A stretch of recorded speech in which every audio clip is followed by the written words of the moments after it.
Publisher Podcast, episode 101.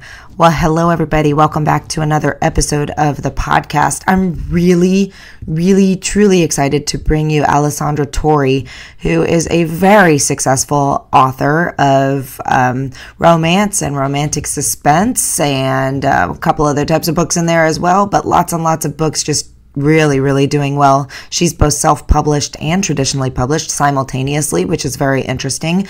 And her self-published books have hit way up on the charts. And we talk about her author journey in this episode. We talk about the things that made a difference in her route to success. And at the end, she gives some really great tips for authors who are trying to really make it to the top of the charts. But we also spend a lot of time talking about the conference that she has created for fiction authors called InkersCon. Now, at the release of this particular episode at the end of July, InkersCon has just started online virtually for the 2023 year. However, it runs for several more weeks. So if you listen to this today and still want to join, I was just looking at the calendar. There are just a ton of live activities happening over the next few weeks, and you can save $50 with the coupon code Alexa, Alexa. So head on over to InkersCon.com, grab your ticket, save $50 with the Alexa coupon code, and come learn and join us. There's just so many great activities. And oh, by the way, if you can't attend the live activities, you will have access to the recordings of everything, all of the workshops for 6 years. So you can definitely still take advantage of this opportunity throughout the next couple months, however long the sales are up. And if the sales are over by the time you get there, then get on the email list so you know when it's coming up again next time. But again, this is a really great interview all about Alessandra's journey, how she got to where she is, how she became as successful as she is, which is really mind-boggling, especially since so much of the success came from her as an indie author long before she was picked up by traditional presses. So just a really interesting and inspirational journey. So I hope you enjoy the show. And on that note, if you are enjoying the Publisher Podcast, I would really appreciate it if you would subscribe to us or follow us wherever you listen, and if you'd leave us a review. Those reviews and ratings are just as important to podcast hosts as they are to authors, so we know how important reviews are to help other people find us, and I would love it if you'd be willing to pop on over and leave us a great review. And also check out all of our upcoming events at womeninpublishingsummit.com/events. We have plenty of stuff in the works, free and paid training every month. And don't forget to check out InkersCon. Okay, enjoy the show.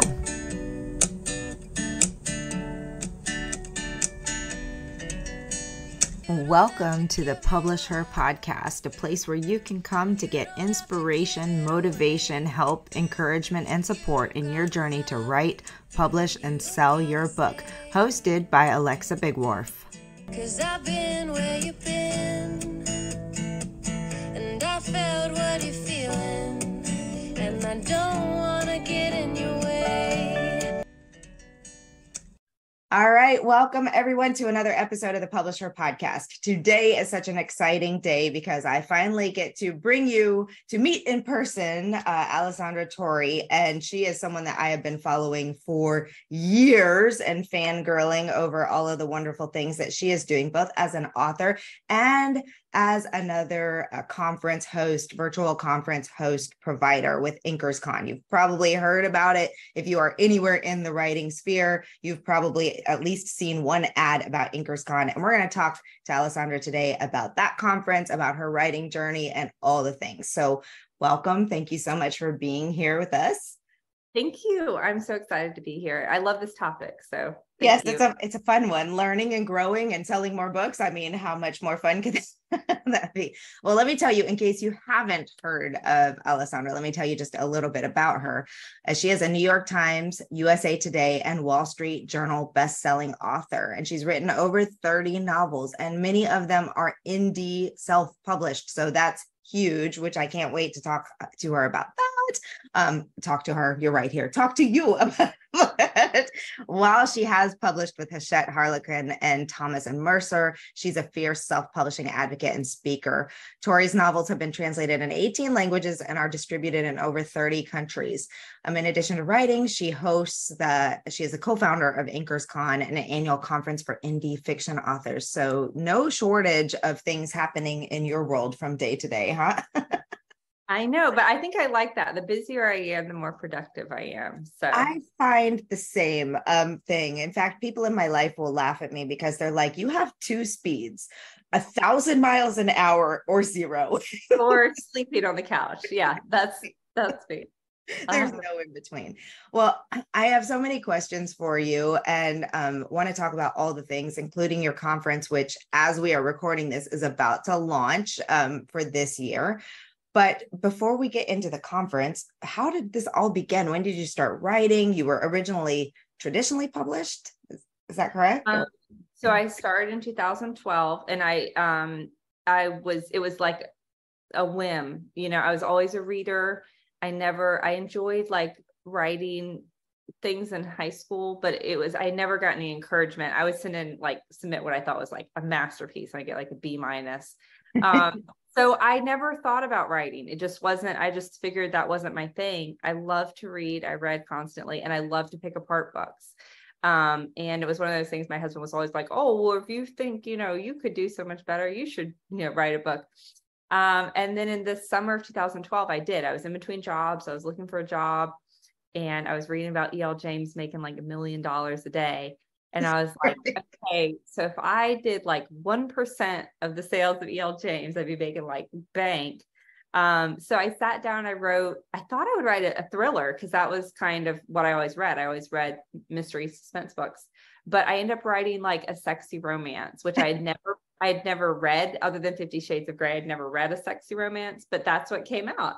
And I self-published it. I published it on KDP, Kindle Direct Publishing. And it did like, okay, like I was selling 3 to 5 copies a day, which I was like ecstatic over. That's more than a lot of slowly worked up, to like 10 or 15 copies a day. Nice. And I got out my calculator and I was like, okay, if I wrote 10 books, I'd be making like $150, $200 a day. And I wouldn't have to I can stop my job hunt. Like I'm golden. So that was kind of my thought. And then 2.5, 3 months after that book released, it took off. Like it just went bonkers. And there was a key change. I changed my book description.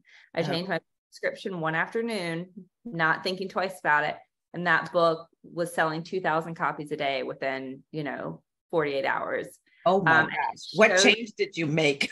I know everyone's like, and I didn't even save the original blurb. Like I just was like, oh, I'll try something new. I replaced one with the other, not thinking it would launch my entire career, and I hit publish. But what I think I did is I had a super sexy cover and I think my blurb was not super sexy. So people would click on the cover and then they'd read the blurb and they'd be like, oh, I was more interested in the cover than I am with what this book seems to be about. So I think I made the blurb sexier is the only thing I can think of. And so then that piece of the packaging matched. And so it made me realize how many people were clicking on my cover before and then being like, and leaving. So that book took off. Then agents and publishers were, emailing me. I had several meetings with agents. They all just demoralized me. They were just the worst meetings. I don't think they intended them to be bad meetings. They intended to woo me, but I was like, oh my gosh, I hate everything about this business. I'm making tons of money self-publishing. I'm just going to stay in the self-publishing world. Right. And then an author friend of mine said, you know what, let me just talk to my agent and she can tell you what the deal is. And within 5 minutes of that conversation, I was like, this is my girl. This is I called my husband. And I'm like, once you listen to this conversation, and I signed with that agent. I've been with her 11 years now. Wow. So she took that book to auction and it sold to Harlequin for multiple 6 figures. And it was a 2-book deal. So suddenly it was like, oh, this is my job now. First of all, I have to write another book. And Wait, so time out. They bought the first book that you'd already published and was selling like hotcakes. Okay, that's a question I get asked all the time. If I've already successfully published, will a company pick it up? And I know with 50 Shades of Grey, that was the case, but I hadn't heard of that. Yeah, they did it. This happened twice with me. It happened with that first book, and it happened with my second book. It was self-published. It was out for almost 6 months, and then we sold it to Wow. for my second, and they published it in hardcover. That was back when publishers didn't know what to do with indies. It was like, oh my gosh, if this book is so successful without our big traditional, brilliance in their minds, like we could make that book 10 times bigger. Right. And so they kept buying and spending a lot of money on these indie books. But then when they would release them like 6 months, a year later, they didn't, like bookstores didn't stock them.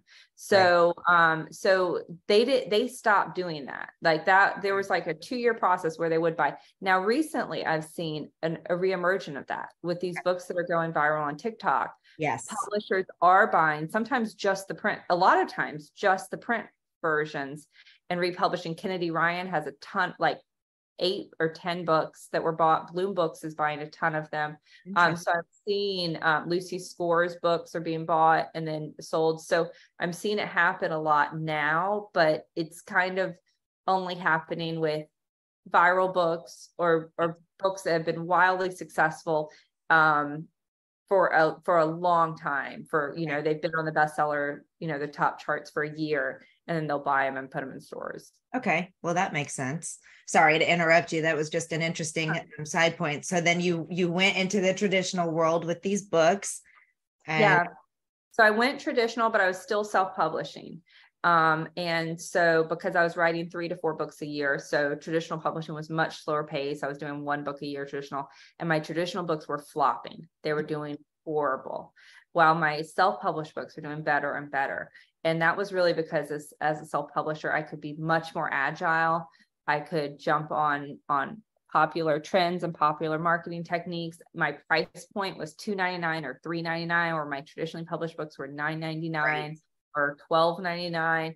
And my readers just weren't going there. They weren't transitioning. And most of my readers had already bought those books when they were self-published. So, they weren't going to then buy them again. Right.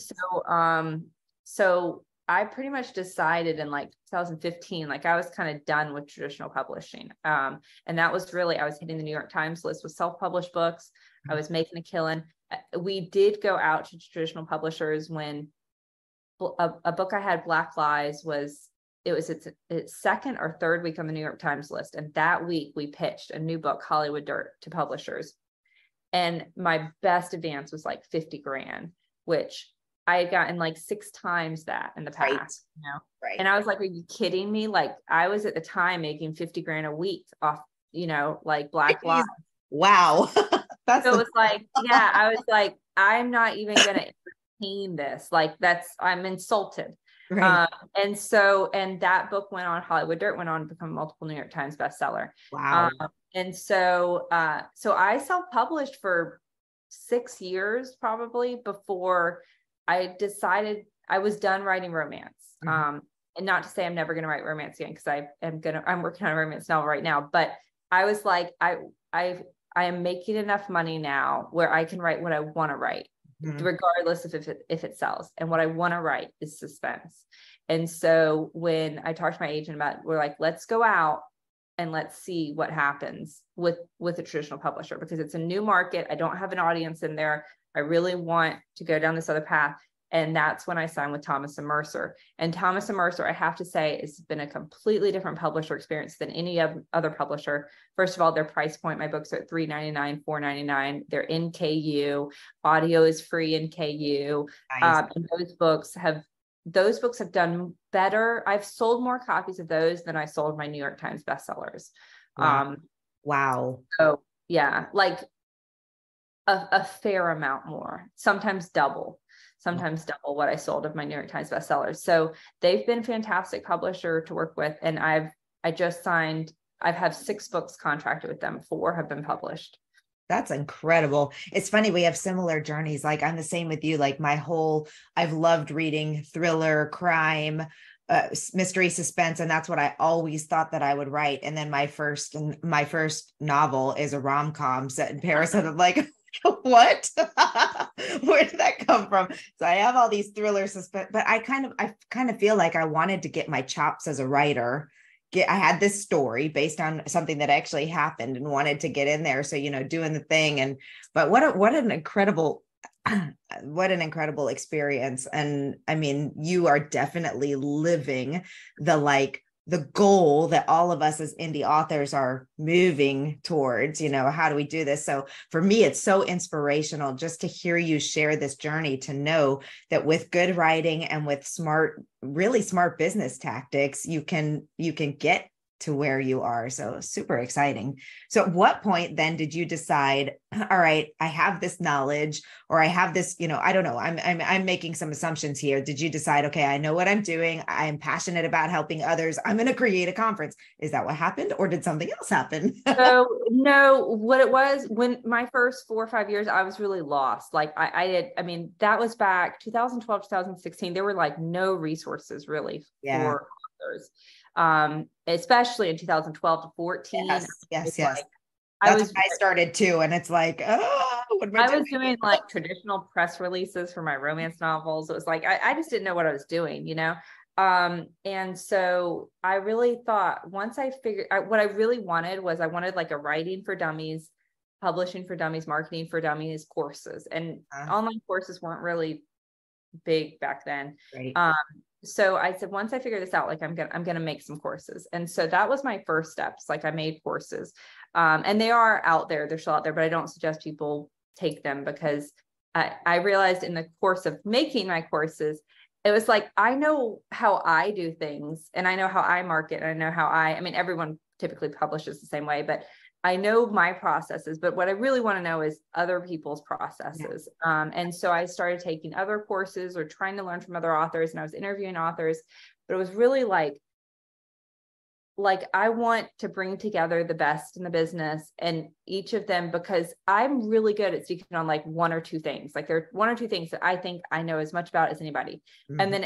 And then I want to know everyone else's one or two things, because there's very few people that are just like amazing at everything. Like they exist out there, but for the most part, like one person's really, really good at, characters, and another person's really amazing at Amazon ads, and something else. So that was kind of where InkersCon came about, was let's bring together the best people that I know in these different areas, and let's create a conference, which I'm sure is kind of the same way that. Yes, exactly.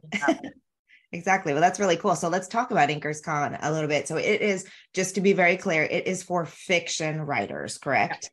Yes. Yeah. And while fiction other people, indie authors, that's really perfect. Perfect. That's a great delineation. Okay. So fiction indie authors, and you run it in an interesting way. You do it over multiple, it's all virtual, it's all recorded, right? But it's run over, there are some live events that happen over a period of time. Yeah, so we do have a live in-person conference. It's in Dallas each year. So that happened in June. Okay. And at the live conference, we professionally record all of the presentations. Okay. I say all of the presentations, like 24 out of 27 presentations we record in Dallas with our team of videographers. Okay. Then we come back home. We have 6 weeks, and we edit all of the videos and we package them. And then we launch them to the digital audience. So the digital launch is July 22nd. And then we have 3 weeks of events from July 22nd to August 10th. We have 3 weeks of events. So we release all of the classes, but then we also have roundtables, which are like interactive discussions that attendees lead. Any attendee can start a roundtable on any topic. Fine. It could be something like, I want to meet fellow authors in Australia, or let's talk about writing meet cutes, or, Kickstarter tips and tricks, or things not to do. It could be anything. And so we have, like, last year we had over 100 attendee-led roundtables. So those are live Zoom discussions. We have Bestselling author live Q&As. We have companies like Draft Digital, Kindle Direct Publishing, BookBub that are there, that are doing office hours. And then we also have like co-writing sprints, and writing sprints as a group. They're not for co-writers. And just a few like different one-off activity. We have a few one-off networking events like speed networking and things like that. So that's kind of like 3 packed weeks of just live events. And then our attendees, we record almost everything. A lot of the attendee-led roundtables are not recorded, but we record as much as we can. And then all of that information in the classes is available for 6 years. So data purchase. So we have a lot of attendees. Like if you're watching now and you're like, oh man, it's past those 3 weeks of launch events, you can still jump in. You can still, Alexis has a coupon code. You can still, use that coupon code.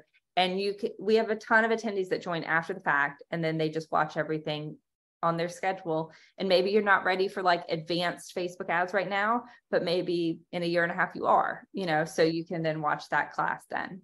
Yeah, we have the same kind of thing with ours too. Even though we run through the Women in Publishing Summit, we run them as live workshops. Like many, many, many people just purchase to watch on their own time later on, because, if you're working a full-time job or other things are happening in life and you can't be there. So that's great. So this will be available. And then also if you hear it and it's way past July, when you listen to this episode, go to InkersCon. There's a way to get on the newsletter over there, right?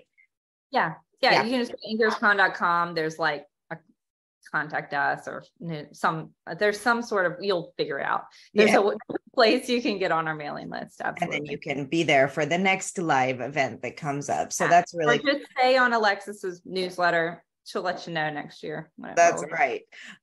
So why do you think that this is such an important event? I mean, you do your live event, which kudos to you. I have never taken the steps to do a live event because I'm terrified. Even though our audience is like, let's have a live event. And I'm like, no, no. But it's a different beast. Yeah. Yes, exactly. Why do you continue? I mean, do you project that you'll continue doing this? And why do you think it's so important for authors to come to these digital experiences? Virtual. Well, for me as an author, I very rarely travel. I travel if I have to. So for me, I would love to go to Thriller Fest. I mean, I would love to do that. I would love to go. There's so many fantastic conferences around the country, around the world. But for me, with 3 dogs and a high maintenance family, like it's just really hard for me to travel anywhere. And especially like with work and writing and things like that. So if I could save 10 to 12 hours of travel time each way. And I can attend something from home and I can be focused and I can lock myself away, then I'll do that. The potential negatives to a digital conference is that a lot of people sign up and then they don't attend, right, or they don't utilize it. Where if you go in person, you're kind of forced. But at the same time, in person, I see people sitting in the hallway talking. Yes. Like that's, it's like, there's a really great class happening right here. But so that's for me. And what I love is it's great to have a focused event that isn't a weekend or something like that online, because a lot of people just block that time out and they attend. But for me, I like the ease of online. I have changed a lot in the last few years, but by nature, I am an introvert and I'm a shy person. And so for me to walk into a live conference and there's like a room full of hundreds of people there, like I'm going to like pretend like I'm on my phone or like look down and I'm going to scurry through and I'm going to find some seat by myself and I'm not going to talk to people. I would never walk up to like a random group of people and be like, hi, my name's Alessandra. I write romance and suspense. What do you write?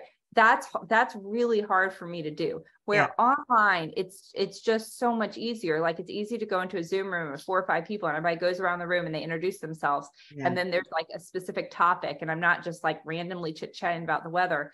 Or it's easy to make a post in the attendee Facebook group and say, hi, I'm really awkward and I don't know anyone. And this is my first online conference. Is there anyone who wants to be my friend? And you'll have dozens and dozens of responses. So I think for certain people, digital is the best for them, especially if they have a job and they can't leave or they have kids. And, it's just, you can't beat that convenience. Yeah, I agree. I mean, when I started this a decade ago, I had three small children. There was no way I was going to live conferences or doing, and $0, by the way. Yeah. So like just the Well, expense. that's the other thing. I mean, hotel, food, I mean, Yeah. it adds up really fast. I think it's just so important. I mean, looking through the agenda of topics that you guys are covering in the conference, I mean, it's really one thing that I really like about your conference is that it is so narrowed down to the fiction indie authors, because now we know when we attend, we are getting things that are very specific to that audience. And sometimes it's nice to have, I mean, obviously mine is very broad, and sometimes you need that to meet, you know, the roles of the attendees, but it can also be really nice to have just like super focused. I know no matter what I go into, it's probably going to apply, may not apply to me at this particular stage of my career, but like you said, within 6 years there should be nothing that Right. doesn't apply at some point, we hope, fingers crossed, right? And it is, I should say, it's adult fiction. So I would say anything over 40,000 words, you Okay. know. So No, doesn't mean well, 30,000 word writer, but yeah, adult fiction is really what we focus on with our craft classes and marketing and that sort of thing. Okay, good to know. All right, so everybody head over to InkersCon.com and you can use the coupon code Alexa, ALEXA, just to get $50 off, which is amazing. And that extends, right? That's beyond even the end of the conference. Or how long? Yeah. I think the pass? coupon is good through August 15th, I believe. Okay. But that being said, if someone's listening to this and they hear it, just reach out to us, you know, and we're happy to help. And it is just Alexa. It's not Alexa 23. It's just Alexa. I think it's just Alexa, ALEXA. I'll double check with Eva, but I'm pretty sure that's what we said. I hope, because that's what I've been telling people. So, we'll make it Alexa. So it's Alexa from now on. That's no problem. right, we don't have any other Alexas, so we're good. All right, awesome. Okay, so let's bring it back to you and your wonderful success as an author, because I know that's what people want to hear about. And hopefully we'll have you in front of our audience to talk about this too, because everybody wants to know, you know, how do I become a New York Times bestselling author as a self-published author? So to wrap this all up, do you have just a few key tips that you can share with our audience? Yeah, absolutely. So first of all, I wouldn't focus on the New York Times list, because it is, ever since they changed the list, ever since they took away the ebook list, it and has, I think, made a corporate decision not to ever allow an indie on it. It is really hard. Okay, so that is no longer a goal or dream. Yeah. But the way that you can still reach that pinnacle, right, or that level of sales, nowadays things have to be written to market. And by written to market, I don't mean like, oh, you know, sorority romances are hot right now, I'm going to run and write a sorority romance. That is not what I'm talking about. Because for a long time, I thought that's what writing to market was. I thought it was like, oh, this is hot in the market, let me go write to it. Writing to market means you understand the genre that your book is written in. You understand how that book is marketed and then packaged in that genre, and how that plot line and story is told. In every genre, if you write action, adventure, thrillers, you are going to write and package and market your book in a different way than if you write rom-coms, or if you write historical fiction. And you can't just use one paintbrush to paint across different genres. And I didn't know that for a long time. And my books that really took off, they were spot on, and they were spot on despite my lack of knowledge. I really got lucky with those books, but I would focus on craft. So many authors skip craft classes and craft knowledge, and they just, you know, do the sexy marketing classes. But if you need to make your writing as strong as it can be, and for me, I'm a self-taught author, that came from me just writing. And it wasn't my first book, even though it took off, was not good. It was my 6th or 7th book where I really learned how to tell a story in the right way. So just writing, understanding your market and your genre, writing the obligatory scenes, and writing the style that really readers, you know, react to and love in that genre, and then making sure that your packaging is on point. And if it's not on point, change it, you know, change one thing at a time and test it before you change something else. But you just want to give your book, you know, and there, especially in the world of TikTok, if you have a great story that is packaged right and priced right and distributed right, it can take off on its own. It can take off on its own without, it's not easy, but great stories are in an environment right now where they will shine. That's very encouraging. And I'm curious, do you widely distribute your books? Are they available on all platforms, or are you on the Kindle Unlimited platform? I'm Kindle Unlimited because I'm down to one book a year because I do spend so much time on InkersCon. Yes. So all of my books are through Thomas and Mercer for the last 4 years. Everything's been through Thomas and Mercer. So that's an Amazon imprint. So they're in KU because Thomas and Mercer is KU.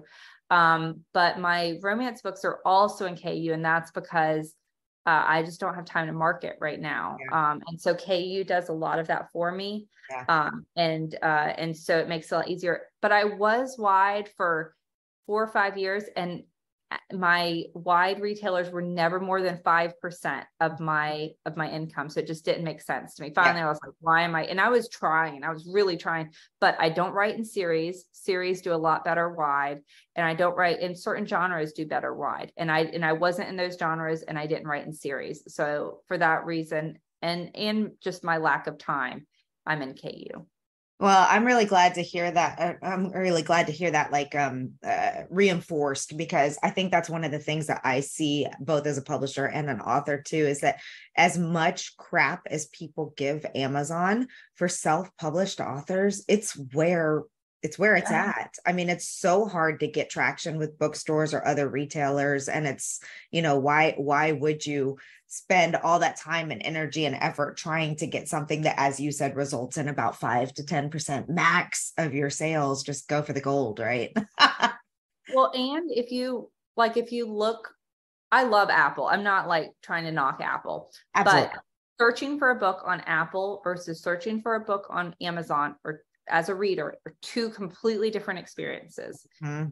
You're going to find books in different ways. And there's so many more opportunities to find a book on Kindle organically, Right. or for a book to be served to you organically because of the algorithm or because of other books you've read, versus Apple, where it's a lot of placement, and it's a lot of just looking at top 100 lists or looking at featured books or having placement. So if you don't have those as many opportunities, there's just not as many opportunities for your books to be discovered. Yeah. So Amazon is it's a beast, but it's a powerful beast. And it's a beast that I want to be, I want to be on that beast. Yeah, in as many ways as I can.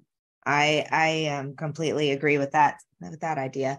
All right. So thank you so much for taking time out. I know with the conference starting in just a couple of days, I'm sure you are super busy right now. So thank you for taking time out of your schedule. And again, any last thoughts before we wrap this up? Just that we are focused, again, InkersCon is focused on adult fiction, indie adult fiction. And the best time to jump in is as far in advance of August 10th as possible. If you can jump in before July 22nd, then you can experience all 3 weeks launch events. If you're an author that isn't into the interaction with other authors, then jump in anytime. It doesn't matter. But if you want to be there for the live interactive events, then try to jump in and get your ticket anytime in those 3 week windows. And we do have a payment plan available, so you can do either way. You get an immediate ticket. But if you need to divide it into 2 payments, you can. If you need to pay through PayPal, just reach out to us, mention Alexis's code, and we can do it there. Alexa's code. Sorry. Yeah, you know what? It's quite all right. You'd never believe the variations of my name that I hear. So it's quite all right. But yes, use the coupon code ALEXA, and you can get $50 off of your ticket price until mid-August, we'll say. But I'm so excited to finally have had the chance and opportunity to connect with you. And I look forward to connecting much more. And maybe next summer I'll get to come out for the live event. I do love going to live events, even though they do like deplete me of energy. So I know. It's an introvert thing. But thank you, Alessandra, so much. And I wish you the best of continued success with all that you're doing, and really appreciate what you're bringing to the fiction indie author community. Oh, thank you. And thank you for having me on. It was a fantastic time. Have a great day. Thanks, you too. Thank you for joining us on the Publisher Podcast. We hope to see you back for the next episode. Great, huge thanks goes to Jasmine Commerce for the use of her song. You can find Jasmine on SoundCloud. Go check out all of her music. We'll see you next time.